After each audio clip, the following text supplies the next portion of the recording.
चिल्ला रहे हैं, पूरा देश लुटवा दिया इसी डॉलर के चक्कर में। इनके नेता, इनके आर्मी चीफ ये सोचते रहे कि डॉलर अमेरिका से आ जाए आतंकवाद के नाम पर तो जिंदगी चलती रहेगी, लेकिन अब इसी डॉलर के मुकाबले देखिए हालत क्या हो गई।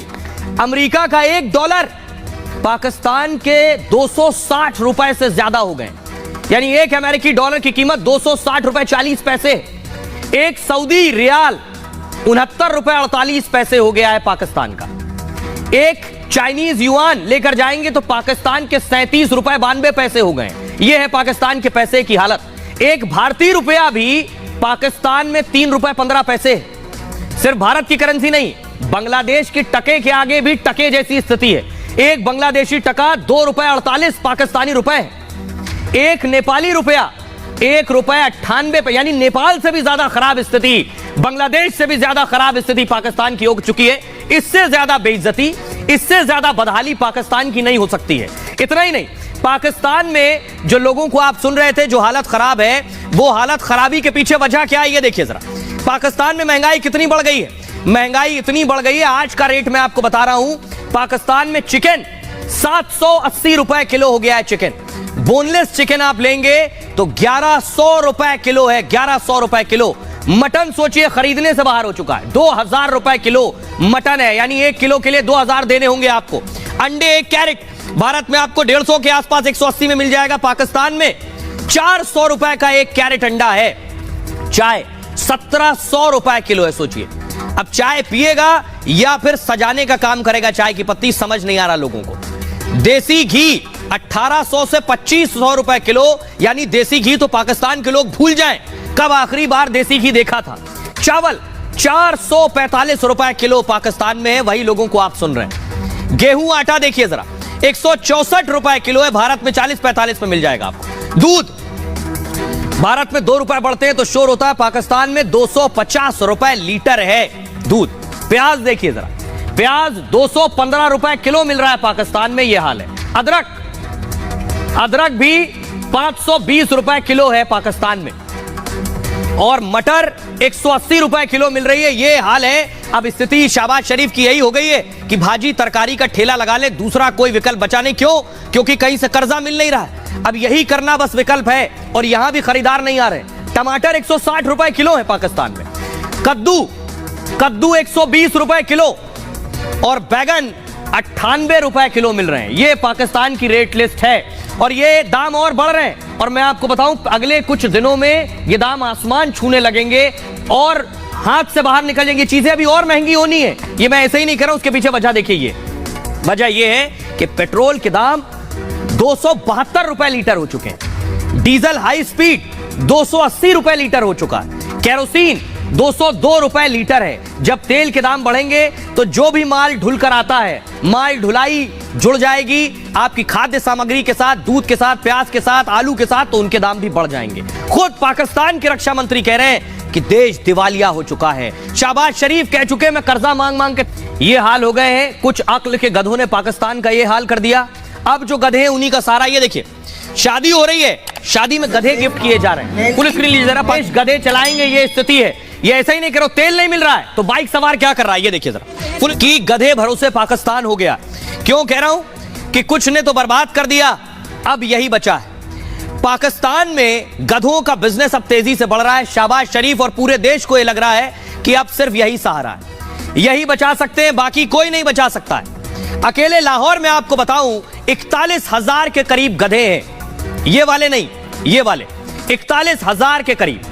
पूरे पाकिस्तान में गधों की आबादी 57 लाख के करीब पहुंच चुकी है, 57 लाख। अब इन्हीं का सहारा है, निर्यात से लेकर ट्रांसपोर्ट तक गधों का इस्तेमाल हो रहा है, इन्हीं की पैदावार बढ़ रही है। पाकिस्तान में एक गधा 15 से 20 हजार में मिल जाता है, और गधा गाड़ी अगर तैयार कराएं तो 30,000 में बन जाएगी। यानी सोचिए पाकिस्तान में जब तेल खरीदने की हालत में कोई नहीं बचेगा तो ये 20-30 हजार की गधा गाड़ी चलेगी और 15 से 20 हजार में गधा आएगा। एक गधा गाड़ी करीब 370 किलो वजन उठाती है, माल ढुलाई बचेगी, इसलिए पाकिस्तान को यही सूझ रहा है। परिवहन में भी कराची हो या लाहौर, गधा गाड़ी चल रही है बेशुमार।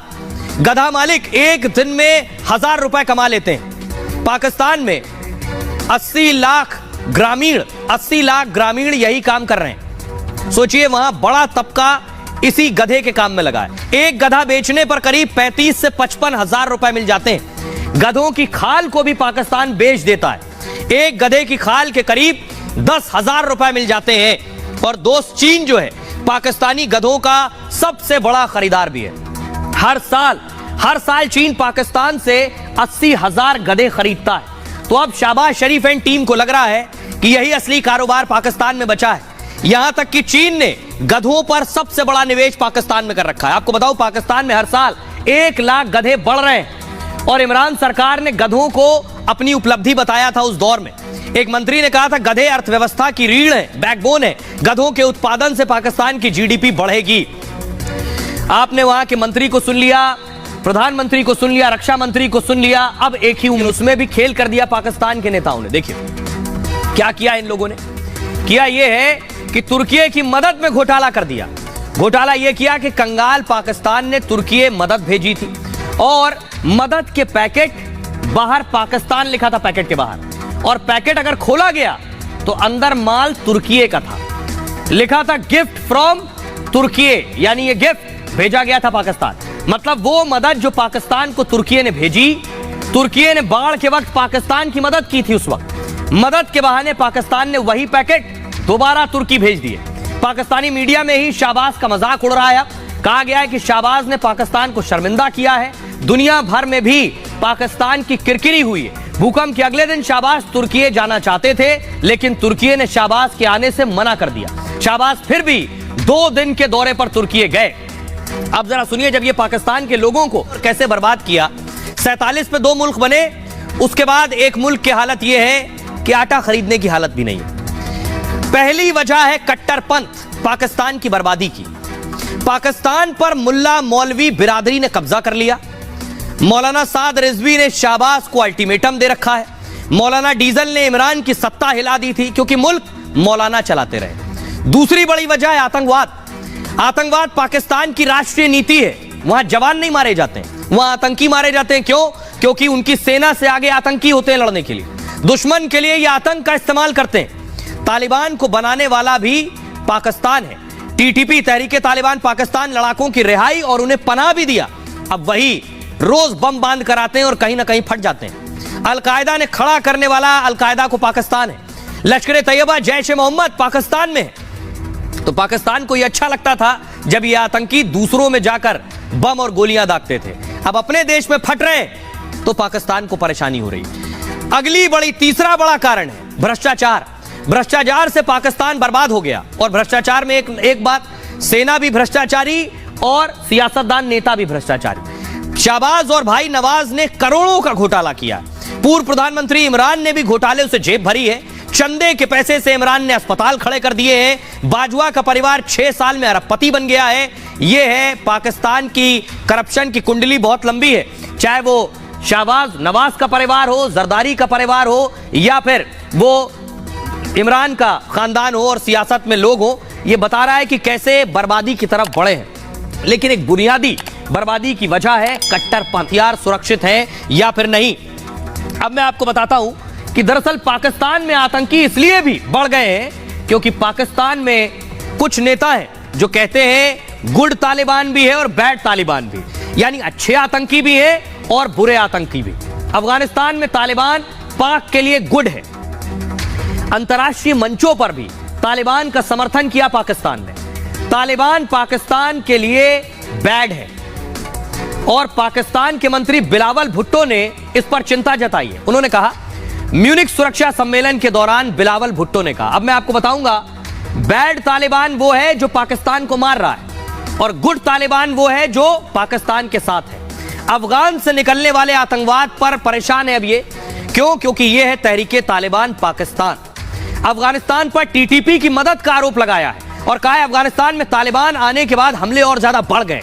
अंतर्राष्ट्रीय समुदाय से तुरंत कार्रवाई करने की भी मांग कर रहे हैं। ये वो लोग हैं जो सोचिए हाफिज सईद को बचाते हैं, मसूद अजहर को बचाते हैं, ओसामा को घर में रखते हैं, लेकिन परेशान है उस आतंकी से जो इनको मारता है। अब मैं आपको दिखाने जा रहा हूं हालात पाकिस्तान में इतने बदतर हैं कि ये नवाज शरीफ, ये शहबाज शरीफ दोनों भाई, और बीच में नवाज शरीफ की बेटी है मरियम नवाज, यानी शहबाज इनके चाचा हैं और चाचा जी अभी प्रधानमंत्री हैं। लेकिन भतीजी का कहना है चाचा बेशक प्रधानमंत्री हो, मेरा इनसे कोई लेना देना नहीं। सोचिए, बुरे वक्त में भतीजी ने भी दगा दे दिया, भतीजी ने भी हाथ खींच लिया, क्योंकि सभी को कुर्सी चाहिए। देखिए जरा भतीजी क्या कह रही है। शाहबाज की भतीजी मरियम नवाज बागी हो गई है। शाहबाज के फैसलों से खुद को अलग कर लिया है। मरियम ने कहा है ये सरकार हमारी नहीं है। सोचिए, चाचा की सरकार है और हमारी नहीं है। एक ही पार्टी है। हमारी सरकार नवाज शरीफ की सरकार होगी, यानी जब पिता आएंगे तभी हमारी सरकार है। 9 दलों की गठबंधन की सरकार हमारी नहीं है। नवाज शरीफ मरियम के पिता और शाहबाज के भाई हैं। नवाज शरीफ इन दोनों लंदन में मौजूद है। मरियम ने मिनी बजट को अलोकप्रिय फैसला कहा है, यानी जो बजट चाचा ने बनाया वो अलोकप्रिय है। क्यों? क्योंकि लोगों की गुस्सा, लोगों की गाज मरियम पर गिरेगी और वो चाहती है प्रधानमंत्री बनना। आईएमएफ से कर्ज के लिए शाहबाज ने मिनी बजट पेश किया है। पेट्रोल डीजल की कीमतों में भारी वृद्धि की गई है। मरियम के पति भी जनता का समर्थन जुटा रहे हैं। पार्टी के भीतर ही मरियम का सपोर्ट बना रहे हैं। उनके पति हैं रिटायर्ड कैप्टन मोहम्मद सफदर, मरियम के पति हैं। मतलब साफ मरियम चाचा की कुर्सी हथियाना चाहती हैं। आगामी अक्टूबर में पाकिस्तान में चुनाव होने वाले हैं, तो पाकिस्तान में क्या क्या होगा ये आपको जल्द ही समझ में आ जाएगा। खबरों में आगे बढ़ते हैं। आज की एक और बड़ी खबर है। अमित शाह ने पहली बार बहुत बड़ा हमला किया। उद्धव ठाकरे को दगाबाज, धोखेबाज और फरेबी कहा है कि उद्धव ने ऐसा धोखा दिया कि उद्धव को कभी माफ नहीं किया जा सकता। अमित शाह ने कहा ऐसे धोखेबाजों को सही सबक मिला है, ऐसे धोखेबाज माफी के लायक नहीं है। आइए मैं आपको बताने जा रहा हूं कड़े शब्दों में अमित शाह ने जो बात कही है वो उद्धव ठाकरे के लिए भी गले उतरने वाली नहीं है। अमित शाह ने आज जो बातें कही महाराष्ट्र में बड़ा खेल होने के बाद, अमित शाह ने कहा जो लोग झूठ के साथ हुंकार भरते थे उनको सच का पता चल गया है। आज महाराष्ट्र में सत्य की जीत हुई है। दूध का दूध और पानी का पानी हो गया है। शिंदे की शिवसेना ही असली शिवसेना है। धोखा देने वालों को माफ नहीं करना चाहिए। धोखा देने वालों की हिम्मत बढ़ जाती है अगर उन्हें माफ कर दिया जाए। खुद से बड़ी फोटो मोदी जी की लगाई थी इन्होंने। चुनाव जीतने के बाद इनका मन बदल गया।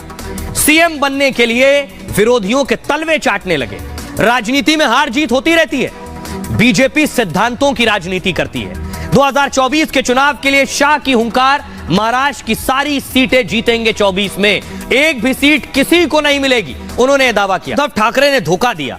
किस बात का जिक्र कर रहे थे अमित शाह? क्या गेम किया उद्धव ठाकरे ने आखिरी वक्त में, ये आपको बताता हूं। जिस बात पर नाराज है अमित शाह, ये आप देख रहे हैं, सत्ता के लिए, कुर्सी के लिए खंजर भोंका।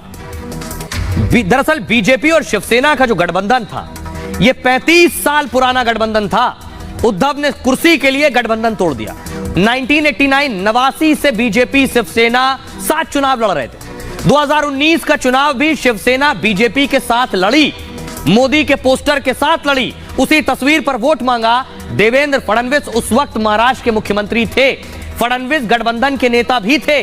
महाराष्ट्र की 288 सीटों पर गठबंधन ने चुनाव लड़ा। बीजेपी को 105, उद्धव को आधी मिली, 56 सीटें लगभग मिली। उद्धव ठाकरे ने उसके बाद भी कहा कि सीएम तो हमें बनना है। उद्धव ने कहा 2.5 साल का ही सीएम बनाओ, लेकिन हम बनेंगे सीएम। बीजेपी ने शर्त मानने से इनकार कर दिया कि ये बात पहले तो की नहीं थी। उद्धव ने कुर्सी के लिए, मुख्यमंत्री के लिए बीजेपी के साथ गठबंधन तोड़ दिया और जो विचारधारा के उलट थे एनसीपी, कांग्रेस, इनसे हाथ मिला लिया। केवल कुर्सी पर बैठने के लिए यह किया। बीजेपी ने उद्धव पर धोखा देने का आरोप लगाया। 28 नवंबर 2019 को सीएम पद की शपथ ले ली। 29 जून 2022 को उद्धव ने इस्तीफा दे दिया। उद्धव करीब 2 साल 7 महीने मुख्यमंत्री रहे, लेकिन उसके बाद कुर्सी भी गई, पार्टी भी गई और चुनाव चिन्ह भी गया, कुछ नहीं बचा।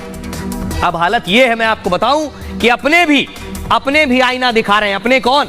राज ठाकरे, जो भाई हैं उद्धव ठाकरे के, वो भी बता रहे हैं कि तुम गलत थे। वो भी कहने की कोशिश कर रहे हैं तुमने गलत किया।